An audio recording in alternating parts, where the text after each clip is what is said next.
Guardians lost 5 straight series. They actually stepped up and got a big time series win against the Twins.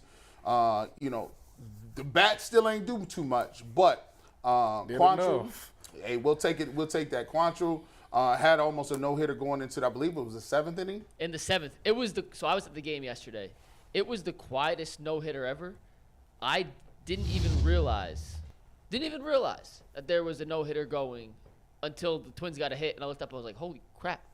It's the first hit of the game. And the reason why it was quiet, people don't be want to jinx nothing. They'd be like, "Yeah, don't say nothing." Well, the game was moving so the game took like 2 hours and 9 minutes. Oh, that's probably the fastest one of the season. No, there's been a couple that have been like an hour 57. But the Guardians got 2 runs in the first, and then neither offense did anything the rest of the game. Yeah. But it went so fast that like I didn't even realize we were in the 7th inning. I got up, I got a hot dog, came back. It's the 5th inning. So the pitching clock has worked, then. The game. You're a fan. Both offenses were not good yesterday. The Guardians had 2 runs in the first. They had 3 singles. They didn't score again the rest of the game. They had like 3 hits the rest of the game. It went so fast that Mike Polk said this to us when he was on, and then we'll get back to the game in a sec, but he goes, the one downside with the pitch clock is moments don't get a chance to breathe. And there are certain moments in a baseball game that you don't want to rush because you want to kind of feel what's happening. And I'm not saying this took away because it didn't end up being a no-hitter or anything, but the game moved so fast I didn't even realize what I was witnessing, if that makes sense. Right. In the 2nd inning, he got out of a bases loaded, no-out jam. He walked 2 guys, hit a guy, and then no one else was on base, and it just never actually sunk in because the game was flying by, boom, boom, boom, boom, boom, which at the end of the day, I will take that and not knowing it's a no-hitter over a 3-hour and 52-minute 2-0 game every day of the week. Well, I'm glad that he was able to pull this performance off against the Twins. Obviously, they're in our same division, and I think they lead there, right? They are what, 19, 18, and we 16 and 19 or something like that. But they need to win this series against them because they need to catch up and try to get ahead in this division. We've been sitting back saying, we're not gonna judge them until after May. Once the weather gets hot, the bats will start clicking, the pitching will start getting better. But like at this point, when you got a chance to go up against, people in your own division, you got to win those games. So for him to have that moment, I was glad to see that. Another thing I was glad to see is that he pitched 7 innings because we've been in this thing where our pitchers go 3 or 4 innings, then they go straight to the bullpen. And our bullpen, to me, has been not answering the bell like they usually have. Mm-hmm. And I think that's where a lot of games have been lost. Some of the young guys that they brought up to pitch, I thought they started off hot, the first 3 innings. And then once the bullpen came in, the game started to get lost. So obviously, Cal has been the second best pitcher on this team because McKenzie's been hurt. So it's good to see him be able to pitch 7 innings. That way it's only 2 left for Clase to come in and finish the thing off. But I think that's the recipe. The bullpen right now just ain't clicking. So some of these pitchers has got to extend the innings that they're able to go. And like I said yesterday, it was good to see him go for 7. Look, pitchers not clicking, bats not hitting. Luckily, thank God we're in the American League Central.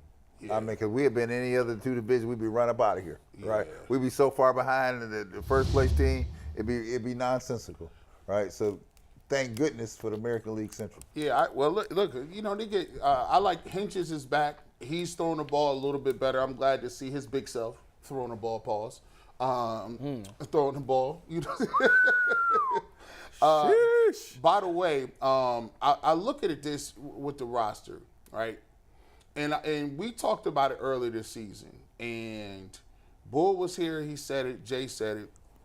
When you get a season where all of your young guys play well, we talked about when and who would be the people that fall back down to the mean. Mm-hmm. We talk about it. Oscar Gonzalez has not played well. Not at all. At all. Like his power numbers. He's in AAA. He got sent down. He's in AAA. It just seems like Tito don't even have faith in him because they was platooning Brennan, Will Brennan, our guy from the show. They was platooning him early. So you got Oscar Gonzalez. Quan, he's not like he's hit a snag or anything, but he played well the other night. Yeah. Hit the game-winning home run Saturday. Yeah, he had a game-winning home run. He showed a little power. But here's the thing. I always ask. I keep asking every single week. I'm like, yo, is y'all worried about Jose yet? They're like, nah, he good, 285. The numbers is looking. I said, but here's the guy. Think about it. He was hitting triples, doubles, homers last year at this time. Probably leading the league in MVP voting. When you only got 17 home runs, which is last. Mm-hmm. I think they got 18 now, G. They got 18. Put some respect on the name. Stephen Kwan hit one. So 18, they still last. And I don't get this about the warm weather thing. When you look at it, look at the teams that are ahead of them in warm weather cities. The Rockies got A&G, hold on. This is big news. Not only are they last in home runs in the league, the Nationals hit 6 over the weekend. They have 4 fewer home runs than anyone else in the league now. They have 18 as a team. The Nationals, who were below them up until this weekend, now have 22.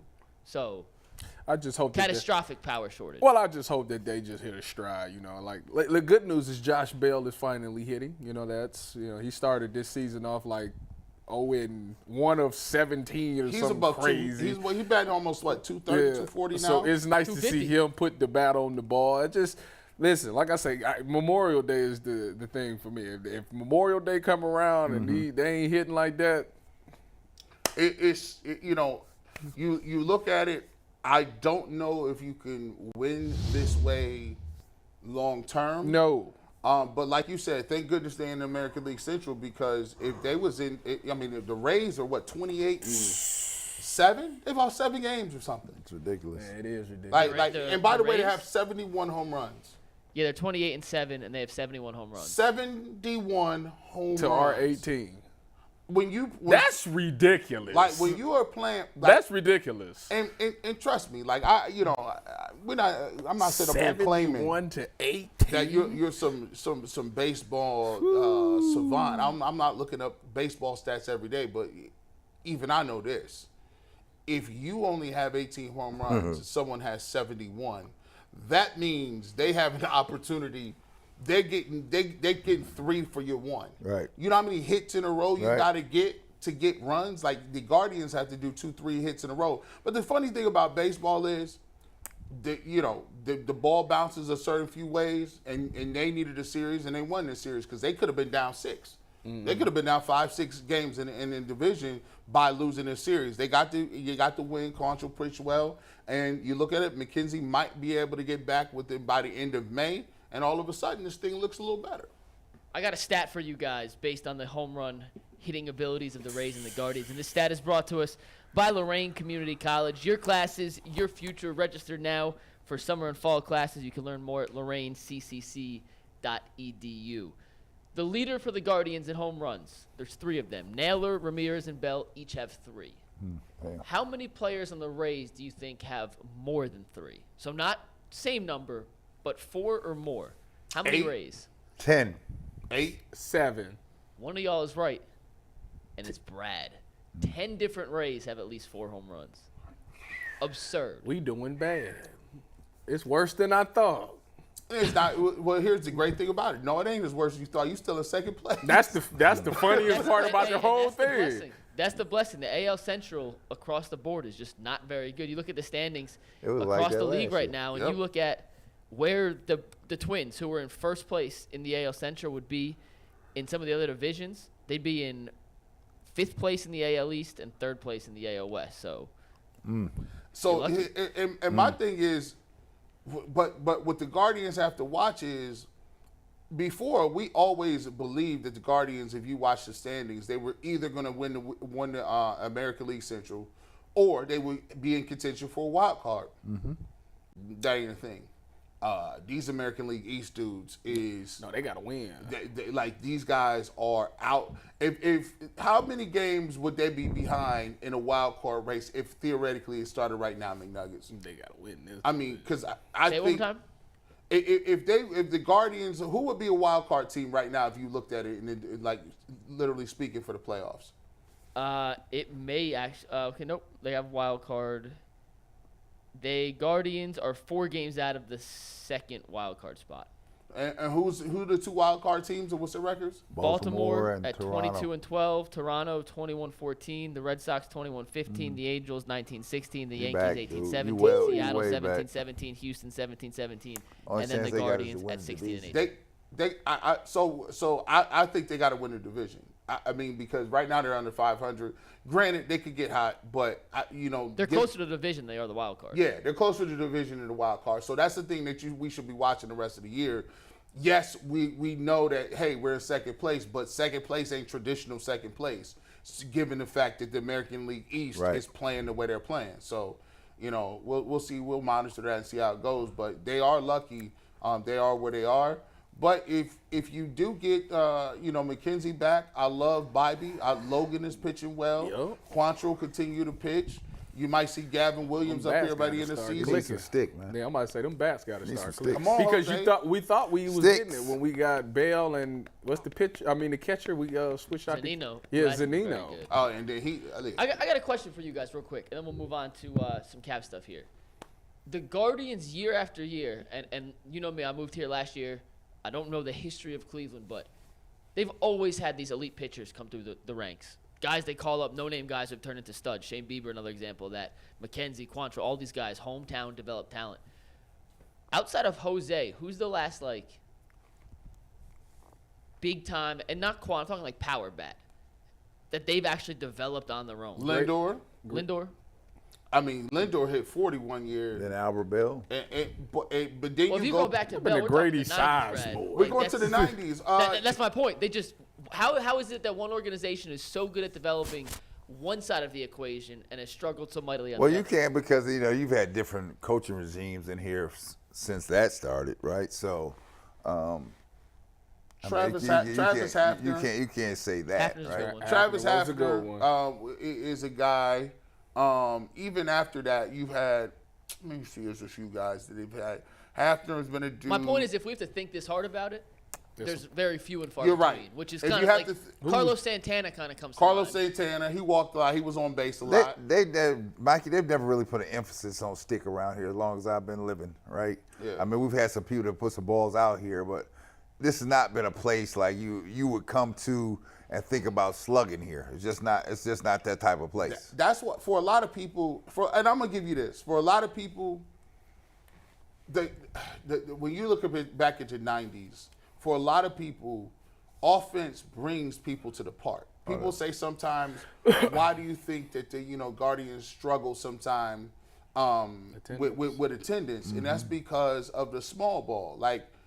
Nobody is coming to the ballpark to see guys hit singles. To be truthful, I'll give you this.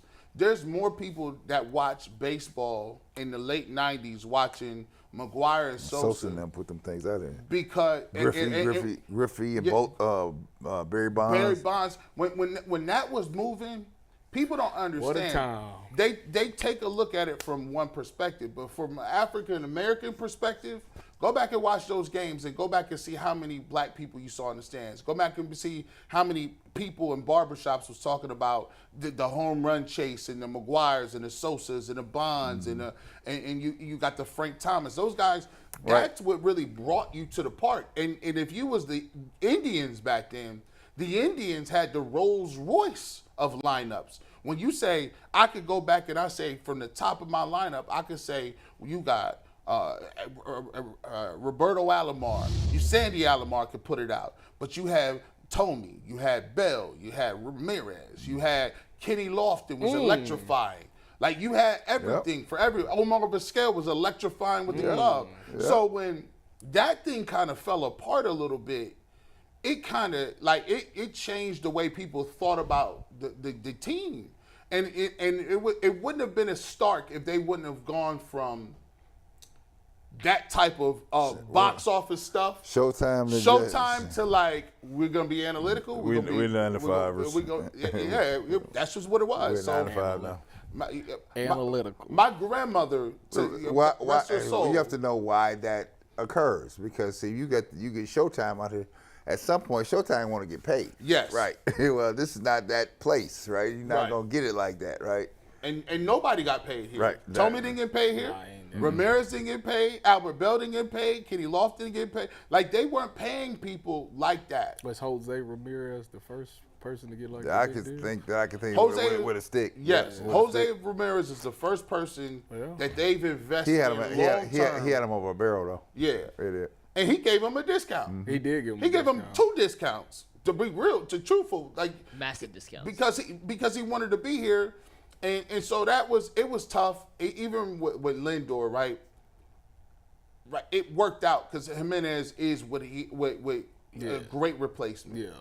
But the thing here is, I think people don't realize a little bit sometime too, is not only then they went through an era where that era worked, but they had pitchers like CC Sabathia. Okay. When CC Sabathia and Cliff Lee left, they was like, that's hard to sell. Like, hey, we're not gonna do the big bats and stuff, but we got pitchers now. And then the pitchers wanted to get paid and they wasn't gonna do it. So there's always this perception that you're fighting against, and it's still here. Like the people that are intrinsically in it, like Bull or Jay, they understand the minutia of it, and they'll say, "Oh, Bieber got to go." But you got to think about what the reality of that is. Bieber is somebody's favorite player. So when your favorite players are always leaving and always recycling, that just does not bode well for a fan base that says we gonna ride or die with you. Right. It's more of we'll come catch you if you're good.